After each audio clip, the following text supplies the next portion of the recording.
بر اساس یک قرار وزارت معارف و علم جمهوری تاجیکستان که ماه ایول تصویب شده است، در تمام یتیمخانه‌های تاجیکستان باید نظارت جدی کرده شود و تنها کودکان و یتیمخانه‌ها از عائله‌های نیازمند فرا گرفته شوند.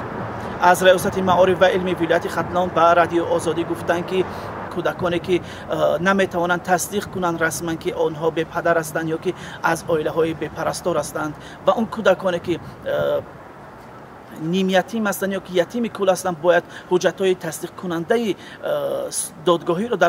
با خود داشته باشند و نشان دهند و آنها به تعلیم در یتیمخانه‌ها فرا گرفته میشوند. در صورت نداشتن حجت تصدیق کننده آنها در یتیمخانه‌ها قبول کرده نمیشوند. بر اساس گزارش رسمی که در اختیار رادیو آزادی است، تنها از یک یتیمخانه ناحیه جلال الدین بلخی که آنجا 254 نفر تحصیل میکند در سال جاری و یعنی که در ماه سپتامبر 113 نفر باید یتیمخانه ها را ترک کنند که آنها حجت تصدیق کننده یتیمی و بپدری را ندارند.